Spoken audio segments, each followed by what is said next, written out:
आहे ना घरोघरी साबुदाणा वडा एकदम फेमस डिश आहे उपवासासाठी. तर आज आपण असे साबुदाणा वडे बनवणार आहोत, पण अगदी थोड्या वेगळ्या पद्धतीने बनवणार आहोत. यासाठी आपल्याला साबुदाणा भिजू घालायला लागत नाही किंवा असा खूप सारा वेळ लागत नाही. सर्वात महत्वाचं हे वडे आहे ते अजिबात तेलकट नाही होत.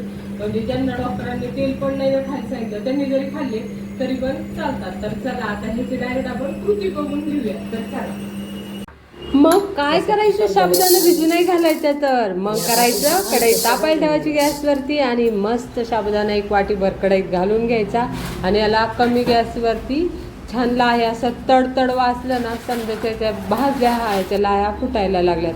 आता माझ्याकडून थोडं जास्त वेळ राहिला बरं का, पण असो. तर काय करायचं, भाजलेला साबुदाणा मिक्सरच्या भांड्यात काढून घ्यायचा आणि शेंगदाणे ठेवायचे. शेंगदाणे देखील कमी गॅसवर भाजून घ्यायचे.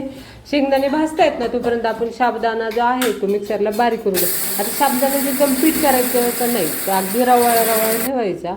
आपल्याला तसाच पाहिजे नाही. तोपर्यंत आपले शेंगदाणे जे आहेत ते देखील बारीक करून झालेले आहेत भाजून.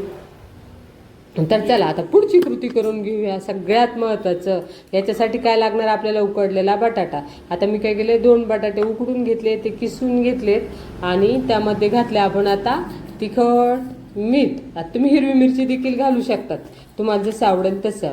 आता याच्यात 3 चमचा आपण शेंगदाण्याचा जो आहे तो कूट घातलेला आहे. शेंगदाणे देखील अगदी बारीक करायचे नाही, ते देखील ठोकर ठोकर राहिले पाहिजे. आणि यामध्ये ना साबुदाणाचा जो रवा केलेला आहे ना आपण, तो अगदी हळूहळू घालायचा बरं का, एकखटी सर्व घालू नका. जसा जसा साबुदाणा तसा तसा घालत राहायचा. आता हे पीठ मळताना अगदी आपण चपातीचं पीठ मळतो ना तसं मळून घ्यायचं, थोडंसं ताकद लावून एकदम व्यवस्थित. जितकं तुम्ही ताकद लावून छान पीठ मळणार ना तेवढं ते पीठ वाजण्याला हलकं होणार आणि तेवढे ते वडे भारी कुरकुरीत होणार झालेत बरं का. अशा प्रकारे पीठ मळून घेतलं ना, त्याला 10 मिनटं झाकून ठेवून द्यायचं विश्रांतीसाठी. 10 मिनटात तुम्ही बघू शकतात किती मस्त टाईट असं पीठ झालेलं आहे का नाही, असंच झालं पाहिजे. चला आता काय करायचं, त्याचे छोटे छोटे गोळे घ्यायचे. साधारणतः पेढा जेवढा असतो ना तेवढ्या आकाराचेच घ्या तुम्ही आणि हातावर छान असे थापून घ्यायचे. तुम्हाला हातावर थापायला जमत नसेल ना तर जाऊ द्या, असू द्यात, काही अडचण नाही. काय करायचं, पुरी यंत्र घ्यायचं आणि पुरी यंत्रात दाबायचे, झटपट होतात. आता हे वडे आपले हातावर हे होत आहेत ना, थापून होतात. तोपर्यंत आपण काय करूया, तेल तापायला ठेवले. आता तेल तापत आलंय का काय हे मधून मधून चेक करायचं. कसं ते असं त्यात थोडंसं कणभर हे पीठ आहे ते घालून पाहिजे. मस्त तेल कुरकुरीत झाले. आता ही वडे सोडायचे. आता ही वडे तेलात फुटत नाहीत किंवा विरघळत पण नाही. छान याला एका बाजूनी शेकत आले की ती बाजू ॲटोमॅटिक वरती येते. वर आले की फक्त पलटी द्यायची. अशा प्रकारे आपले हे जे साबुदाणा वडे आहेत ना, बिगर साबुदाणा भिजू घालताना खूप छान आणि अगदी झटपट होणारे आहे. म्हणजे अगदी ऐन टायमात जरी ठरलं तरी होणार झाले. बटाटे उकडूपर्यंत इकडे बाकीची तयारी होऊन जाते. आणि याच्यासोबत खायला तुम्ही नुसती दही जरी दिली ना तरीही देखील खूप छान लागतं. मुळात हे एकटे देखील चवीला असेच खूप छान असे मस्त कुरकुरीत लागते.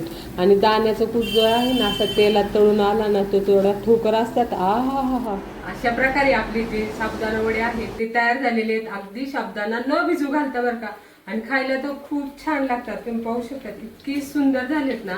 आणि याला आतून ते ना आपण भिजवलेल्या साबुदाण्यापेक्षा पण जास्त अशी मस्त पोकळी तयार होते, असं कुरकुरीतपणा येतो. तर चला तुम्हाला दाखवते कसं होतंय.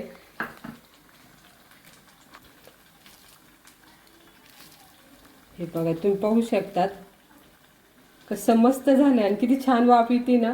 अशी गरमागरम वडे ना तुम्ही ह्या आखाडीला नक्की करून बघा, तेच पदार्थ खाण्यापेक्षा. आणि हो, हा व्हिडिओ पाहिल्याबद्दल सर्वांचे मनापासून आभार. आणि व्हिडिओला लाईक करा आणि चॅनलला सबस्क्राईब करा. बाय.